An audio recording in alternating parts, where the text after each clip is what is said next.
안녕하세요. 오늘의 천자문 사자는 148화 한패번형입니다. 나라 한, 해질 패, 번거로울 번, 형별 형입니다. 여기서 한은 전국시대 법과 혁명학파의 대가 한비자를 말합니다. 번은 잡다이 많다, 그런 뜻입니다. 그래서 이 사자를 지역하면은 한비자는 이런 장황한 형법의 폐를 입었다가 되겠습니다.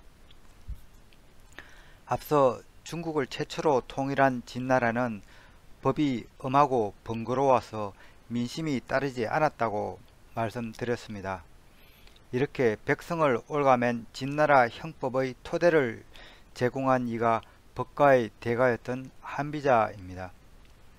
진문공이 다스렸던 이 진이 무너지고 전국시대에 이르러서는 이 진은 조, 위, 한 세 개 나라로 나눠지며 그중 한비자는 전국 칠웅 중에서 가장 약했던 이 한후의 서자였습니다.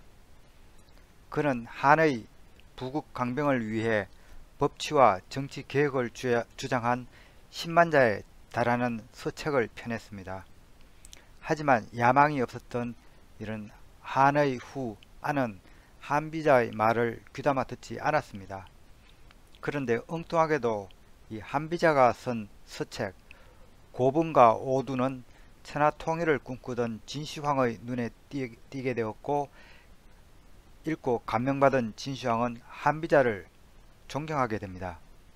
이후 진시황은 이 한나라를 공격하여 기어코 한비자를 얻었으며 밤낮으로 한비자와 대화 나누기를 좋아했다고 합니다.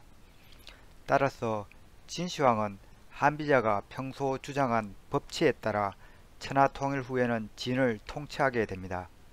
때문에 이 한비자가 마치 달변가처럼 생각되시겠지만 한비자는 말더듬이로 언변은 어눌하였습니다.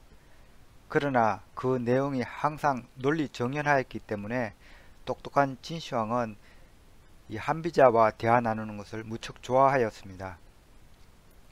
이 당시 진의 재상은 이사였는데 이사는 달변가였습니다. 한비자와는 순자 밑에서 함께 배운 동문이었기에 이사는 한비자가 자신보다 더 학식이 뛰어나다는 것을 잘 알았습니다. 한비자는 진에 들어온 지 얼마 되지 않아 49세의 비교적 젊은 나이에 옥에서 죽게 되는데 그 이유가 분명치는 않습니다. 설에 따르면 한비자를 시기한 이사가 그를 한의 첩자로 몰아 감옥에 가두고 독살했다는 말도 있고, 옥에 갇히게 된 한비자가 진시황의 변심에 분노하여 음독했다는 말도 있습니다. 다른 설로는 진시황이 순간적인 오판으로 그를 잠시 가두게 되었는데 거열형을 두려워한 한비자가 옥에서 자살했다는 주장도 있습니다. 한비자를 옥에 가둔 진시황은 뒤늦게 자기 잘못을 깨닫고 그를 방면하지만 이미 한비자는 죽고 난 뒤였다는 안타까운 이야기도 있습니다. 그러나 이 모든 내용은 확실치는 않습니다. 아무튼 엄격한 법으로 백성을 통치하는 방안을 주장한 한비자였지만은 그 역시 엄격한 이 진나라의 형법에 따라 옥사하게 되었음을 천자문 사자는 이야기하고 있습니다. 만일 한비자가 이렇게 허무하게 죽지 않았더라면 통일 후 진은 어떤 법치를 구현하였으며 그토록 빨리 진이 망하지도 않지 않았을까 하는 생각이 들기도 합니다. 참고로 일부 서책에서 한비자가 거열형을 당했다는 주장이 가끔 있기도 하는데, 이는 한비자 이전에 진나라를 법치로 강하게 키운 법가 사상가였던 상황의 거열형과 혼돈한 것으로 보입니다. 그럼 글자에 대해 살펴보도록 하겠습니다. 먼저 나라한을 설명드리겠습니다. 나라한은 햇빛간과 가죽 위의 합자로 되어 있습니다. 햇빛 가는 이 건문을 보면은 이 기석 음자 위에 풀조자가 있어서 산기석을 나타내고 있으며, 이 산기석 아래 여기 제단을 뜻하는 볼시와 이 제단 위에는 해를 뜻하는 나릴이 있습니다. 이는 풀이 무성한 산기석 제단 위에 햇빛이 드는 것을 그린 것이라 하겠습니다. 그래서 이 자형의 의미는 햇빛에 빛나는 모양 또는 제단이 되겠습니다. 그리고 소전으로 와서는 이 기석음은 여기 덜입자로 추가됩니다. 이는 제단에 햇빛이 들어왔다는 식으로 해석이 됩니다. 그런데 이 덜입자는 오늘날에는 이 사람인이 되었습니다. 마치 아침 햇살을 받는 사람을 그린 것인지도 모르겠습니다. 비슷한 자형으로는 여기 말을 간, 또 말을 건이 있습니다. 이 자는 소전 형태를 보면은 이 기석을 나타내는 이 자형이 그대로 남아있어 이 햇살이 내릴 때는 이 기석을 강조해서 햇볕에 말리다, 마르다는 뜻을 갖고 있습니다. 나중에 이 건은 따뜻한 양의 기운을 대표하는 자형이 되어서 양을 뜻하는 이 하늘이라는 뜻까지 발전하게 되는 것이 이 건자가 되겠습니다. 다음 이 가죽 위는 각골자를 보면은 무슨 의미인지는 금방 떠오르지 않습니다.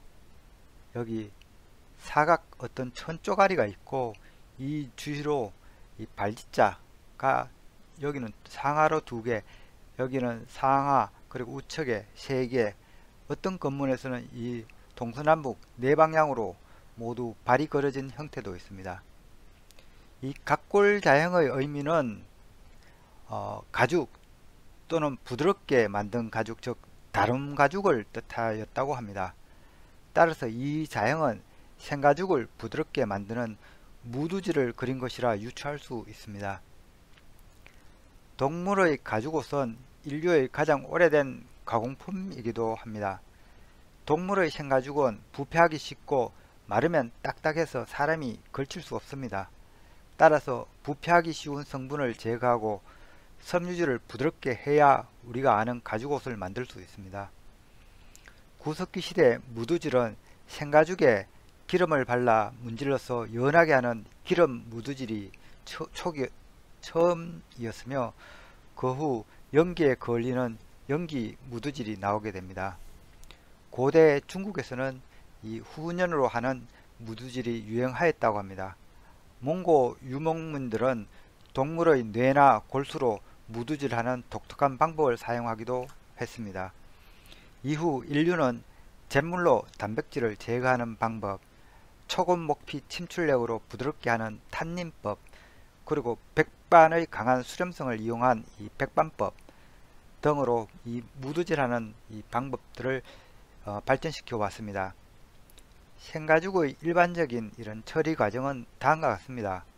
먼저 생가죽을 소금물에 염장해서 단백질과 수분을 제거하고 다시 염분을 뺀 후 석회 혹은 알칼리 용액을 이용한 석회화 과정으로 다시 한 번 더 단백질과 털을 제거합니다. 그리고 다시 탄리하여 가죽을 중성화시키고 본격적인 무두질 작업에 들어가게 됩니다. 무두질 작업은 앞서 언급된 이런 동물기름, 탄닌 혹은 무기황산 크로맥, 요즘은 현대식이죠. 로 처리한 다음에 이걸 액에 담그고 다시 말리는 작업을 수차례 반복합니다. 이 말리면서 이걸 문질러서 가죽을 부드럽게 하는 것이죠.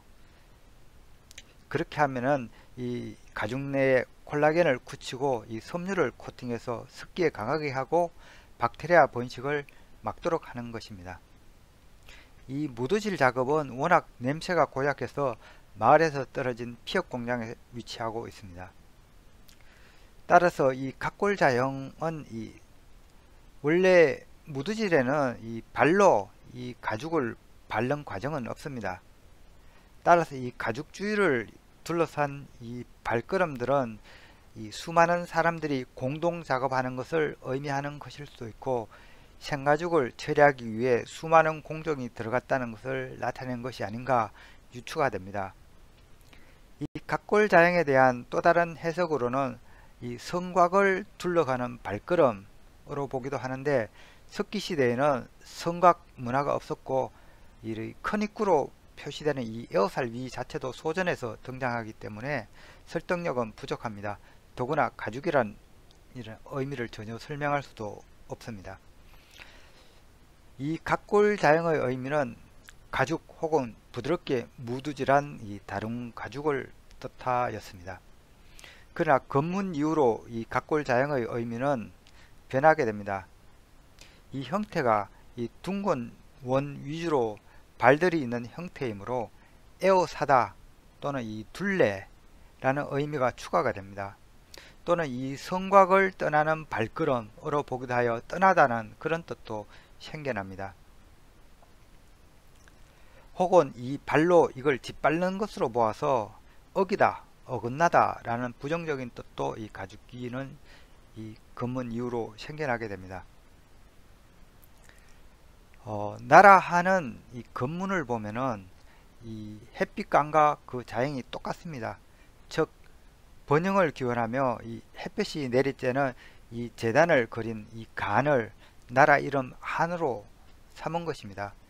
이후 소전으로 와서는 이 나라라는 의미를 더욱 뚜렷하게 나타내기 위해서 둘레라는 뜻을 가지게 된 이 가죽 위를 추가해서 이 해가 비치는 영토라는 의미의 나라한을 만들어 내었습니다. 그래서 이 한은 그 의미가 나라를 뜻하며 오늘날 우리 대한민국을 가리키는 자이기도 합니다. 이는 이 한반도가 대륙 동쪽 끝에 있어서 중국에서 볼 때 해가 떠오르는 곳이었기에 고대 청동기 시대 동쪽 끝을 통치했던 세 나라를 마한, 변한, 그리고 진한의 삼한라 부른데 기원합니다. 그리고 한은 후대로 넘어와 대한제국과 대한민국의 어원이 되기도 합니다. 즉 한은 아침 해가 비치는 영지라는 그런 뜻이 있다 하겠습니다. 다음 자는 폐단패입니다. 이 자는 여기 해질패와 밭들공의 합자입니다. 밭들공은 두 손을 그린 자형으로 두 손을 받들다 또는 두 손으로 물건을 잡다 아니면 또 뭔가를 하다는 뜻을 갖고 있습니다. 해질패는 각골자를 보면은 여기 수건건과 여기 칠복자의 합자로 구성되어 있습니다. 이 손에 막대를 쥐고 이 막대로 이 걸어놓은 수건을 때리는 모습입니다. 그래서 이 주위에 이런 점들이 있는데 이는 이 때려서 나오는 이 먼지 또는 물방울을 뜻하고 있습니다. 이 자는 햇볕에 천 조각을 말리면서 먼지를 터는 모습과 유사합니다. 그래서 원래 청소를 뜻했을 것으로 짐작되나 이 막대로 천을 때려서 결국 이 천이 해진다는 점이 강조되어서 그 의미가 해지다, 부서지다, 닳다 등을 갖고 있습니다. 그리고 명사적으로는 이런 해지게 하는 것이 옳지 않다 해서 잘못된 행위 또는 폐해라는 의미가 있고, 또 다른 뜻으로는 이 낡아서 망가진 옷, 걸레라는 그런 뜻도 있는 것이 이 해질패가 되겠습니다. 특히 소전에서는 요 해진 요 천 쪼가리만 요 떼내서 자형을 만들게 되는데 이 자형의 의미는 이 헤어진 옷패라고 부릅니다. 이 해질패가 옷감을 해친다는 데서 잘못된 행위라는 그런 뜻이 있으므로 소전에서는 두 손을 뜻하는 이 밭들공과 합쳐져서 밭들공은 뭔가 행한다 그러죠. 결국 뭔가 잘못된 것을 행한다는 그런 의미로 폐단패가 만들어지게 됩니다. 또 다르게는 이 자형이 휘어진 천조각 또는 걸레라는 그런 의미가 있으므로 두 손으로 이 걸레를 잡고 있는 모습으로 해석하기도 해서 걸레질하다, 닦다, 흔들다, 휘두르다 등의 뜻을 갖고 있기도 합니다. 그때는 닦을 별이라고 불립니다. 다음 자는 번거로울 번입니다. 이 자는 여기 불화자와 머리혈의 합자로 되어 있습니다. 머리혈의 각골자는 이 앉은 사람의 이 옆모습을 이 머리만 유달리 확대해서 그린 자형이 되겠습니다. 여기 머리카락, 눈, 귀까지 잘 표시가 되어 있습니다. 그래서 이 자의 뜻은 머리 또는 정수리가 되겠습니다. 번거로울 번은 이 머리혈에 불화자가 추가된 것입니다. 이는 마치 머리가 불처럼 뜨겁다는 것을 의미합니다. 이런 머리에 열이 있어 골치가 아프다는 것을 또 나타내기도 합니다. 이 번은 이 아파서 머리에 열이 나는 그런 것보다는 걱정과 고민으로 골치 아픈 것을 주로 의미하고 있습니다.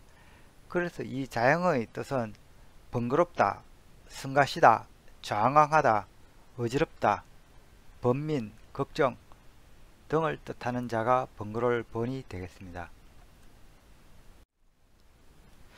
오늘의 마지막 자는 형벌형이 되겠습니다. 이 자는 평평할 경과 칼도자의 합자로 되어 있습니다. 평평할 견은 이 두 개의 장대를 나란히 하여 높이를 같게 한 것이라고 이렇게 해석됩니다. 이와 비슷한 자로 이 평평할 평이 있습니다. 이 자는 곡물을 얇게 펴는 이 고무래를 그린 상형문자가 되겠습니다. 이 자형들 사이로 이 점들이 있는데 이 점들은 이 고르게 펴는 나라를 의미합니다. 따라서 이 평평할 견은 고무래가 두 개 있는 형태로 매우 평평하게 한다는 의미로도 해석됩니다.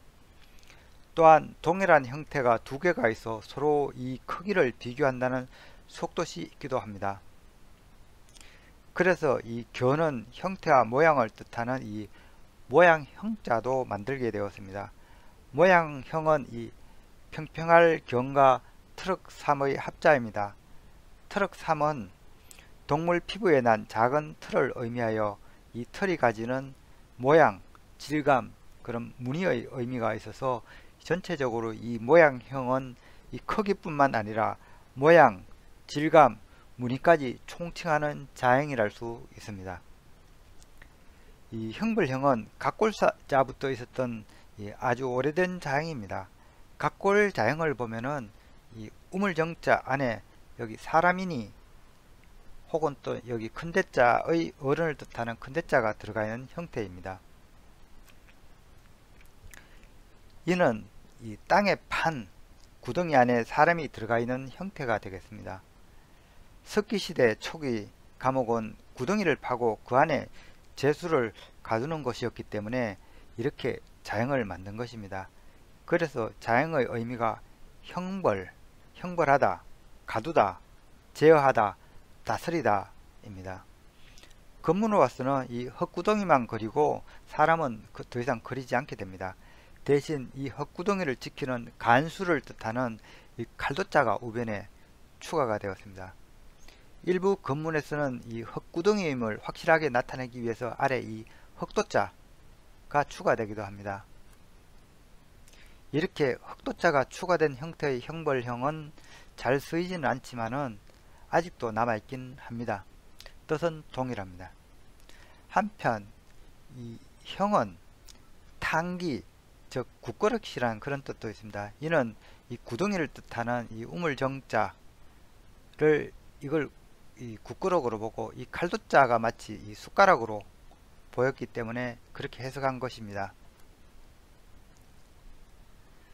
이후 이 국그릇 즉 탕기란 뜻을 따로 분리하기 위해 재료를 뜻하는 이 돌석자 혹은 이 쇠금자를 변에 추가한 탕기형이 따로 만들어져 사용하게 되었습니다. 소전을 오면서 형벌형은 자형이 많이 바뀌게 되는데 이는 시대가 변해서 더 이상 죄수를 이 구덩이에 가두지 않고 나무 창살로 된 감옥에 가두었기 때문입니다. 그래서 이 나무 창살을 닮은 자형, 즉 이 평평할 견자가 이 우물 정을 대신해서 들어가 형벌형이 만들어지게 됩니다. 형벌형은 이 밖에도 모양, 형상이란 그런 뜻도 갖고 있는데 이는 소전자형의 모양이 여기 모양형과 매우 닮아 있습니다. 이 자형이. 그래서 사람들이 서로 그 뜻을 혼용하여 사용하게 되었기 때문에 이 형별형의 의미 중에는 모양이란 그런 뜻이 부과가 되었습니다. 이상으로 오늘의 천자문 사자 한패번형,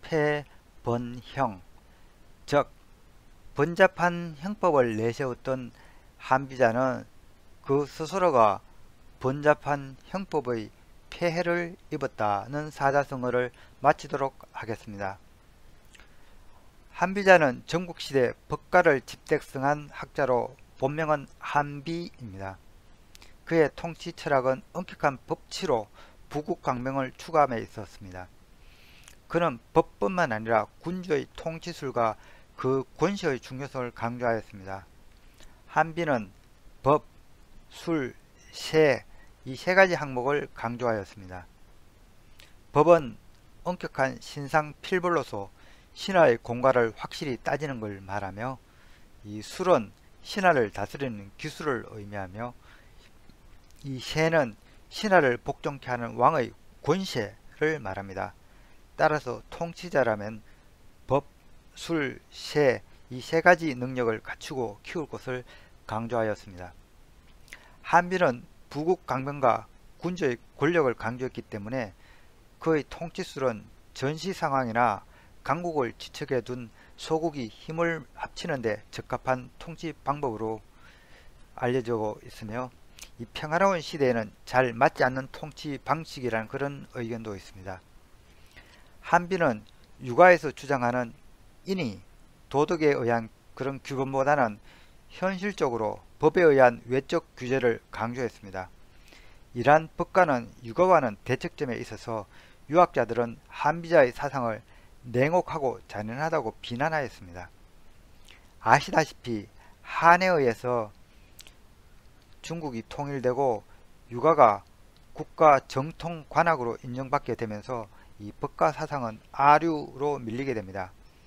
그리고 황제에 대한 충성, 부모에 대한 효를 강조한 육아 사상은 백성들에게 널리 장려되었지만, 제왕의 통치 철학이 담긴 한비의 서책은 민가에는 퍼지지 않고 제왕들은 반드시 읽어야 할 목록으로 황실에서 내려오게 됩니다.